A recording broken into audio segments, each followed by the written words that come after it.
and welcome to The Straw Hat with Rabbi David Wolkenfeld and Rabbinate Goldie Guy. We are the official podcast of Anshe Shalom B'nai Israel Congregation, an Orthodox synagogue in the Lakeview neighborhood of Chicago, Illinois. Welcome to the Straw Hat Podcast. We are recording just a few days after the end of Pesach, and that first post-Pesach back to Chametz week. And I thought it would be good to take some time to just recap a little bit about Pesach experience. We tried. Wait. What was your first Chametz? What was my first Chametz?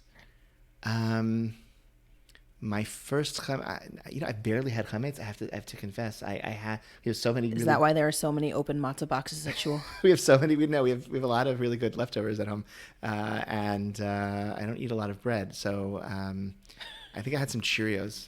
We have a lot. That was the first Chametz I had. That's not so exciting. I'm really sorry. What was yours? I went to a Mamuna. No way. Oh, yeah. That's so authentic. It was really fun. It wasn't authentic for me because I'm Ashkenaz, like very Ashkenaz, but it was very culturally appropriative. So I had sfinge. Mufleta? No. I had sfinge. What is that? I didn't. The sfinge is it's like a donut. It's like a fried donut. It was really good. Oh, that's so great. Yeah. It was like a very good post Pesach chametz. Wow. I didn't. Oh. Wow, it was really cool. I'd never been to one before. Oh, that's so nice. I gotta get in with the underground Moroccan. It's not so underground. It's just you got to find the Moroccans here in Lakeview. Yeah, I spent Shabbos afternoon. I was chatting with the Israelis who were all like, "Oh, yeah," about did they or did they not celebrate? Mamuna is the Sephardic custom of having a chametz party. It's not broadly Sephardic, right? Though. It's only certain. It's only Moroccan. I think that's right. Yeah.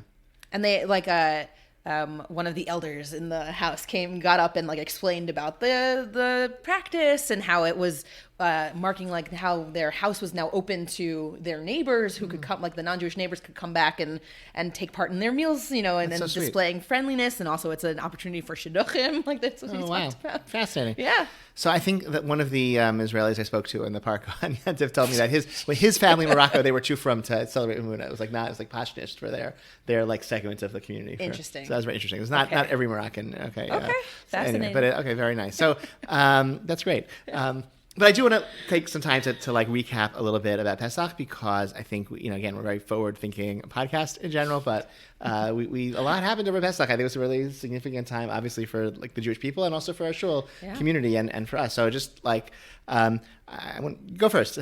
How was Pesach? Because you hosted a big seder for the shul. Well, you hosted first night at your home, which was also fairly large. Yes, we hosted first night. It was large, especially considering that the last 2 years we did not host for Pesach, and so to have our all of our Pesach dishes and all the tables set up, it was really, really nice. I had it's obviously a lot of work to host a big meal, but it's really rewarding, and we missed it. We really our family missed it, and it was really great to get the box of all the Haggadot out and the Pesach dishes and the glass and the silverware, all those special things out of storage. It was really, really nice. And I'm really grateful to our guests and grateful to the world is in such a way that we felt we were able to host again. And so that was really nice.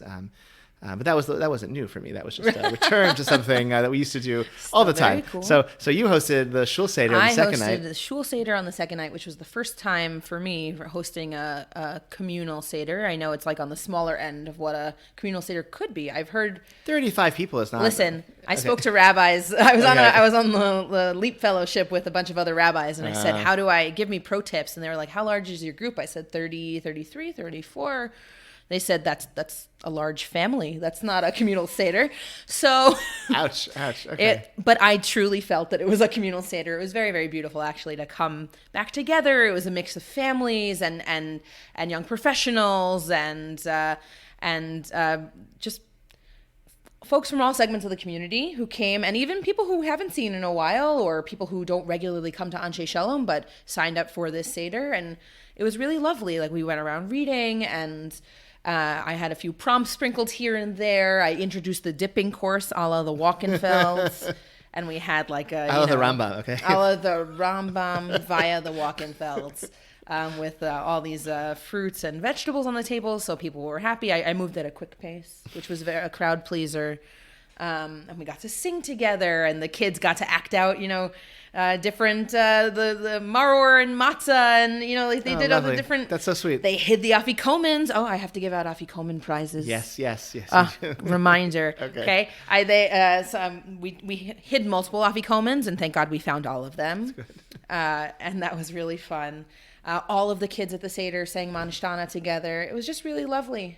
That's really, really great. That's really, really great. I as I saw the list of RSVPs, kind of trickling in, I was like, oh wow, it's gonna be a really great group of people. It was really fun. Like single people and families and conversion candidates and people very connected to the shul and people who have not been at the shul for a while. Like, it's just really, really grateful to the shul that we were able to provide this resource, grateful to you that you led it and facilitated. And what I loved is the opportunity also to put people in conversation with each other who might not normally be sitting next to each other at the table, and people really embraced that.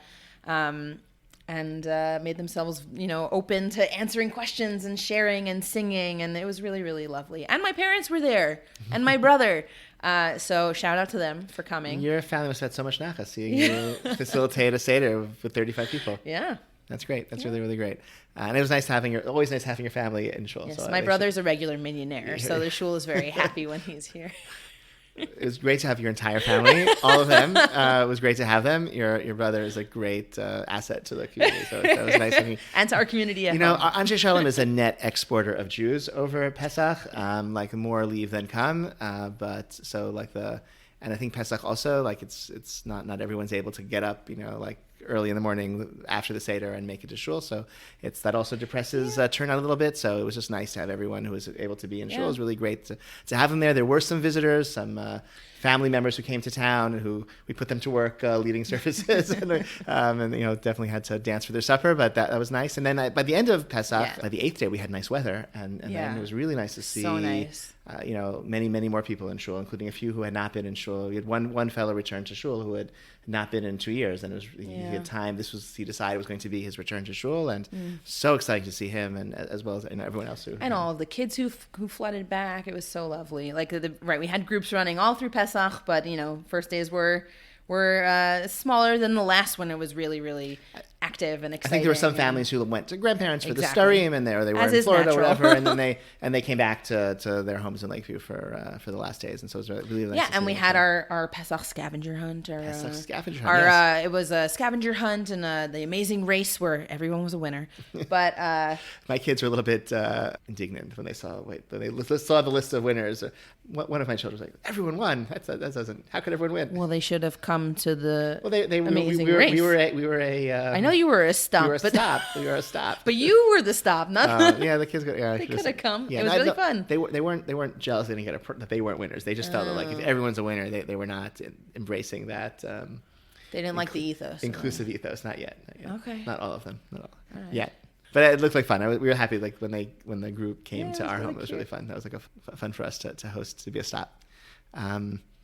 So Pesach was really great in Lakeview, and if you were, if you were here, that, and if you weren't, maybe next year, come stay home for Pesach, or come visit us for Pesach. It's nice. It only snowed half of Pesach. Okay. Looking ahead, lots of exciting things coming up, but one thing that's exciting and is coming up that we're already beginning to program around and promote is the summer soiree. We're so excited about the summer soiree that it's not happening. We're scheduling it for the spring, before it's actually summer.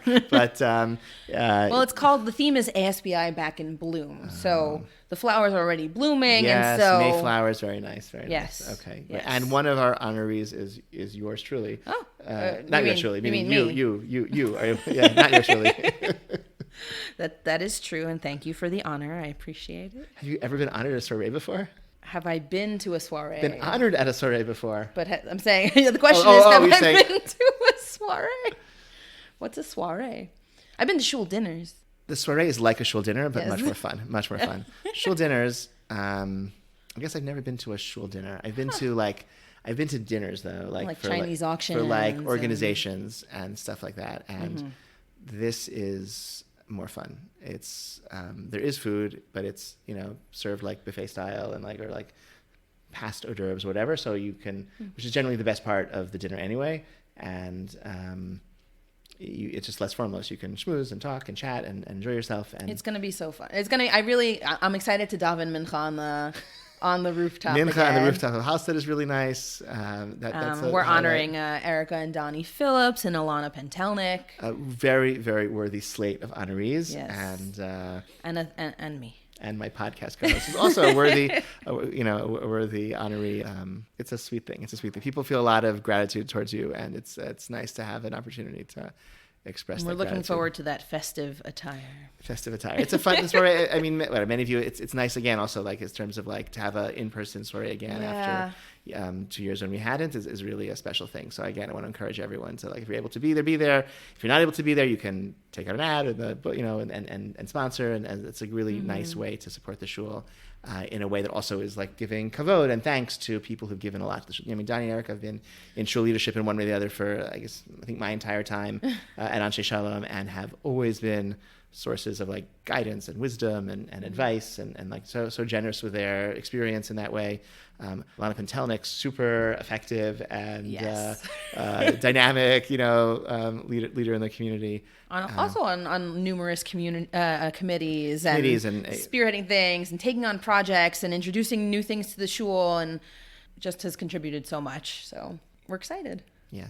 So it's not when there's like a way to like give thanks to good people. It's like that's a really, those are opportunities to take advantage of. So I hope to see many of you or to hear from you at the soiree.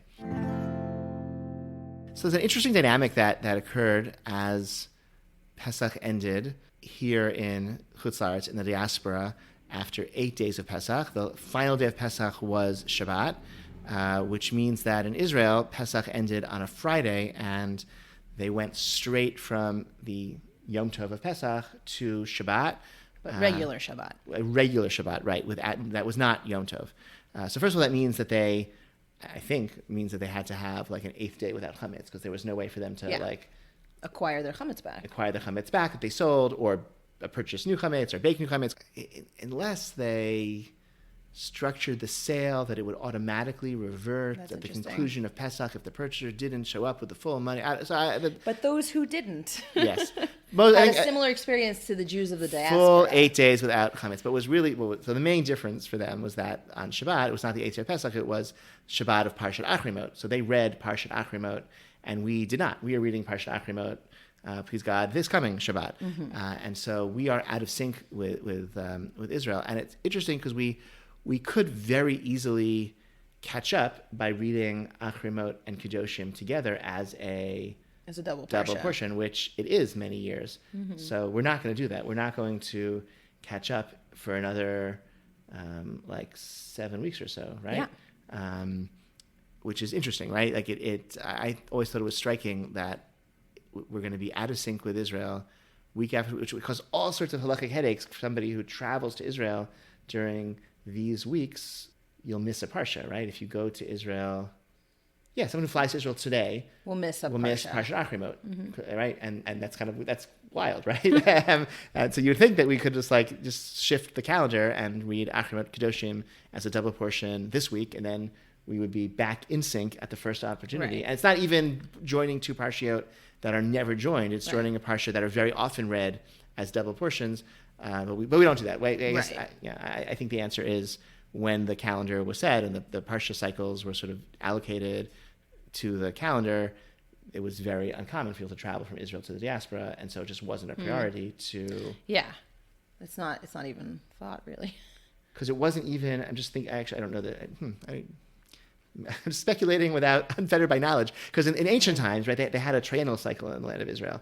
So this is actually a relatively recent issue, because I don't think they started reading the Torah in Israel on an annual cycle until maybe the year 1100 or so. I think like the time of 1200, the time of the Rambam, I think they were still following the ancient Nusach Eretz Yisrael in the land of Israel, which I assume means that they were on a triennial cycle.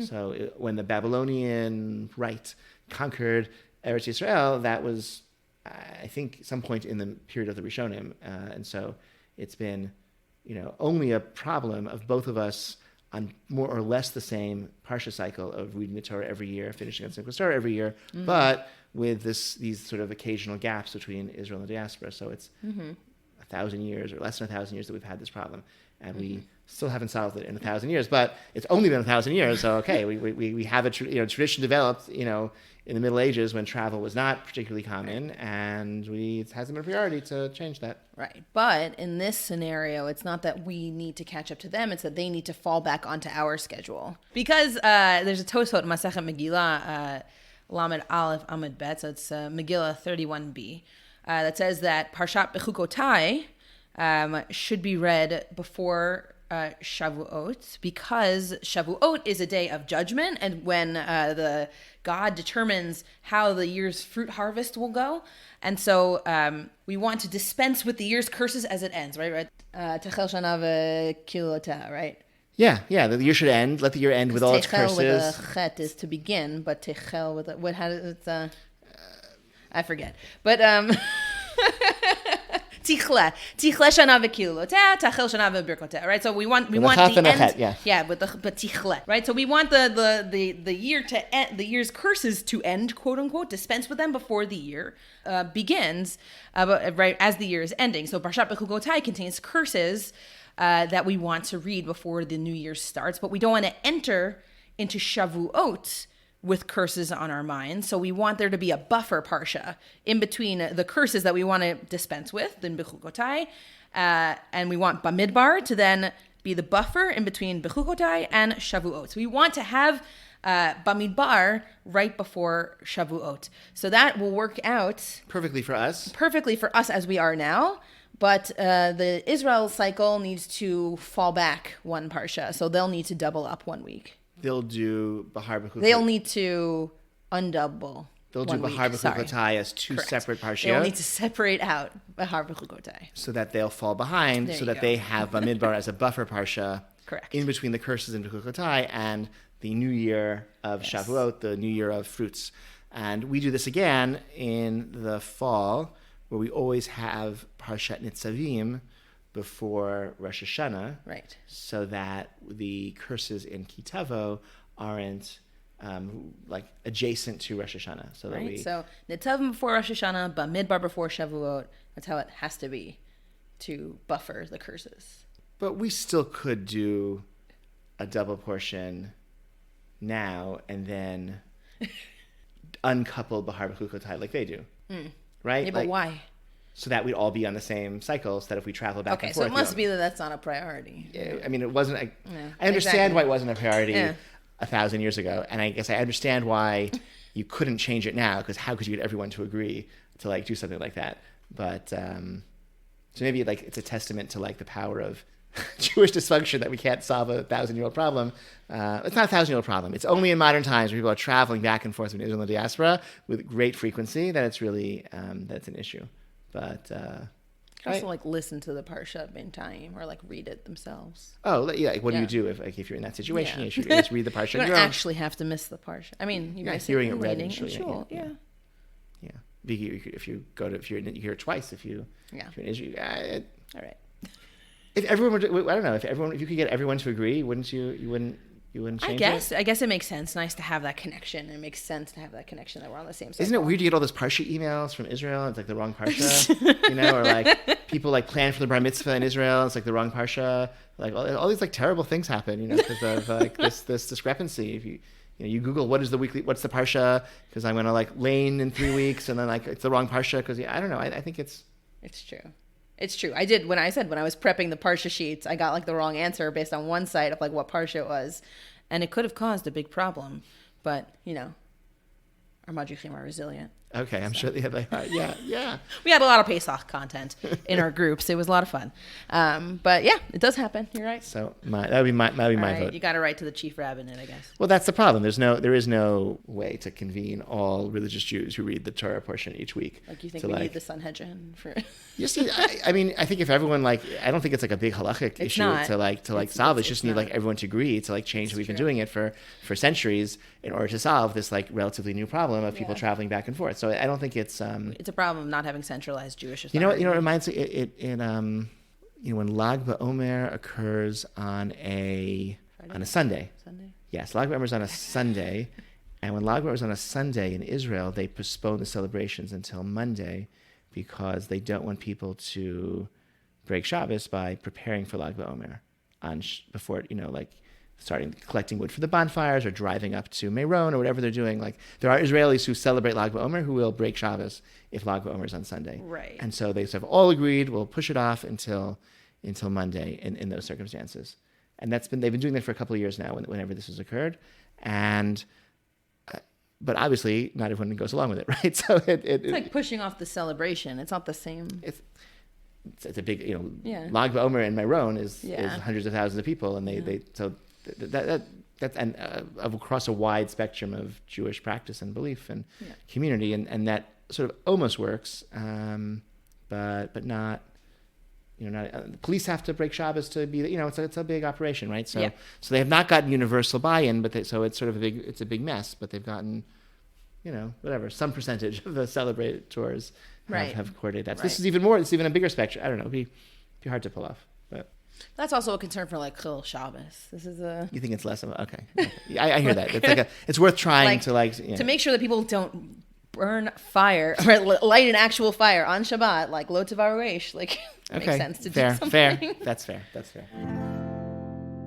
So Daf Yomi this past week has been like a really interesting little diversion from like the main topic of Yevamot. I mean, it's relevant to the main topic of Yevamot, but the Talmud's main treatment of conversion to Judaism is in Masechet Yevamot, and it's been in the Dapim, the pages that Daf Yomi has been studying this past week.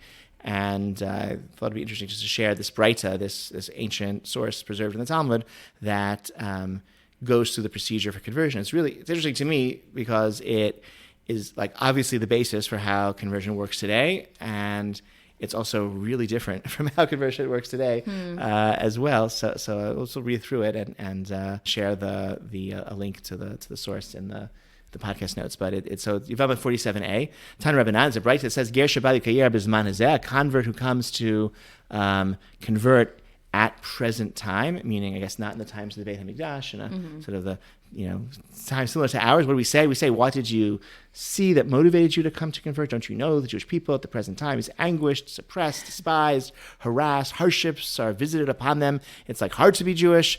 And if the candidate says, I know, and even so I am unworthy, Yodeani ve'eni kadai mekali matom yad. So then immediately accept him if I was willing to become Jewish, even if you know that it's not so easy to be Jewish and there's the suffering, then we accept them right away. And then that is actually still part of some informed consent of you may face anti-Semitic violence even if you become Jewish is something that is part of the conversion process. Accept immediately sounds like you okay, that's all you have to do to convert, or maybe that just means you accept him as a candidate, but it sounds it sounds like you accept him as a convert. I don't know. If you're willing to be with us through thick and thin, right? Yeah, then you're one of us, right? And then the Breita goes on. Modinoto miksat mitzvot kalot miksat mitzvot chamurot. Very cryptic phrase. You inform them some of the easy mitzvot, some of the hard mitzvot, some of the lenient mitzvot, some of the stringent mitzvot. Yeah. And then you tell them about the sin of withholding from the poor, the gleanings, forgotten sheaves, and the produce of the corner of the field, and the poor man's tithe, all of the obligations of interpersonal, the farmer has to provide from his produce to the poor. Taking care of the vulnerable, right? Yeah. So Rashi explains the reason why you tell them that is because now that they're going to be Jewish, they have to, all these people are going to start coming, taking their property, taking their field, and they can't chase them off like maybe they did before.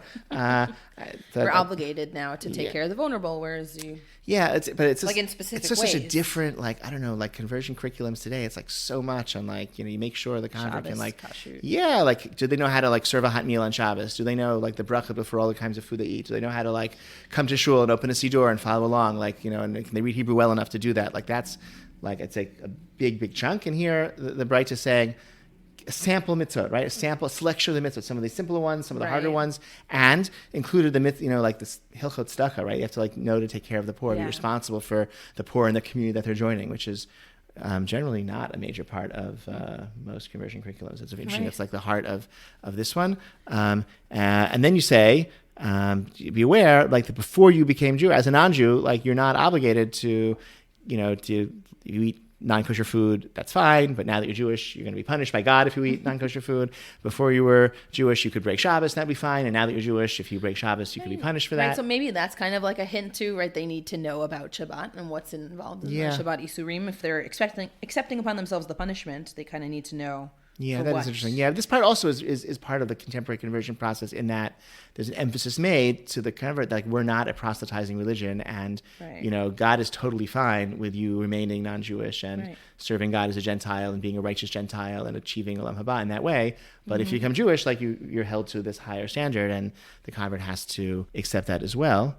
And then the Braita concludes by saying, "Kshem shemodinoto onshan shel mitzvot, kach modinoto matan scharan." Okay, so you have to balance it. You can't just threaten them like, oh, like now that you're Jewish, you're going to be like held accountable for every sin that you weren't accountable to before. But now that you're Jewish, also you have this opportunity to reap rewards as someone Jewish, is this like tremendous reward hidden away in the world to come for the righteous, and you have access to that as someone Jewish. And then Yisro b'zman hazeh einam yochlim lekabel lo rov tova v'lo rov peraniyot, right? And being Jewish, it's like, I don't know how to just understand that phrase. Like it's we're kind of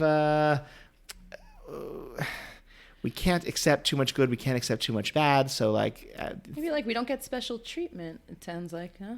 I don't know exactly what it means. What does it mean? That's Rashi. Yeah. Something like don't expect it to be easy to like reap up those bonus points at you, right? Because you're gonna be you'll have temptation, and so you'll have to struggle to like avoid the sins and observe the mitzvot. It's gonna, like all of us, it's a struggle to be good, and you'll face that as well. And then the Braita concludes, "Ve'ein marbin alav, ve'ein medaktikin alav." We don't make it too hard for them. And we don't investigate them overly. That's interesting. We're not exacting with him about the details. Yeah. Like, just big picture, like the conversion process as described in this Braita. Okay, warming food on Shabbat is like a very detailed. Right? It's it seems like a real difference. What's being described here is definitely Kabbalah. What details are they talking about here? What imedaktikina? Yeah, I You mean like the ins and outs of being a Jew in the world, or the ins and outs of mitzvot, or Garim layim alav she'yifrosh? That's what Rashi says. You shouldn't overly. Oh, that's only for marbin alav. You shouldn't add too many things to make them back away from the process. Yeah, the goal seems to be somebody has a sincere motivation to join the Jewish people and suffer alongside us, and like that entails mitzvah observance. But I think a lot of that mitzvah education can take place after they're already Jewish. That seems to be the assumption. Right. Another possible assumption is that there weren't as many ways of being Jewish, let's say, in the time of Chazal. So somebody shows up in Beit Din and says, I want to be Jewish. So like, they kind of recognize obviously that means they're going to keep Shabbos strictly. Obviously that means they're going to be very strict about the observance of kashrut, because that was like definitional to everyone's understanding of what it meant to be Jewish. And so, okay, great. You want to sign up? Great. We'll put your name there. Like let's do this. Whereas once that's no longer a universal assumption, we have to really make sure that their acceptance of mitzvah, they understand what that means. I would say even in the best of circumstances, there's like a fair amount of education that's necessary. Like I wouldn't want to take on that risk of accidentally breaking Shabbos without right. That's the thing. Warning them about the punishment sounds like it entails also them being educated somehow, right? Yeah, I think that I would still... Like skila, like stoning is a pretty heavy... Yeah. Just know about the Shabbos thing. It's pretty serious. Yeah, I think you're right. I guess I would say that even if there is a correspondence between what this Braita is describing and what we do today, the kind of overall thrust is a little bit different, where I think many courts today are like a little suspicious, or not even suspicious, just their attitude is, okay, prove to us, that you're serious. Convince us that you're going to be successful as a Jew, and that you know enough and have practiced observing it for long enough that you're going to be successful as a Jew. And I think the ethos of an Orthodox, as an observant Orthodox Jew, and the ethos of the Braita is seems to be a real bias in favor of accepting people who interesting, who show interest, who are excited, And that seems to be really. And then the Braita continues to talk about the procedure and circumcision for men, and then mikvah immersion with the presence of a Beit Din, and that you repeat that they have to accept the Torah, accept mitzvot in the mikvah. That's in the conclusion, and that's basically what we do. So it's really striking. I don't know. That's what's fun about Gemara, because it all comes back to the Gemara more or less, right? So it's sort of that's. it's with any topic, right? You got to trace it back to the Gemara, but you can see how over the centuries, new concerns are highlighted, or different elements become primary and other things are de-emphasized, and you can really see that in this way as well. I guess for me, as someone who's involved in a relatively large number of conversions, I think this is like sort of a good reminder that yes, we want to make sure this convert is going to be a successful Jew, but the goal should be like welcoming and facilitating people who want to be Jewish to join the Jewish people. Like yes and, right? Yes, right. Yeah, precisely. Thank you so much for listening to the Straw Hat Podcast. We're eager for your feedback, and we're eager to see you in Shul.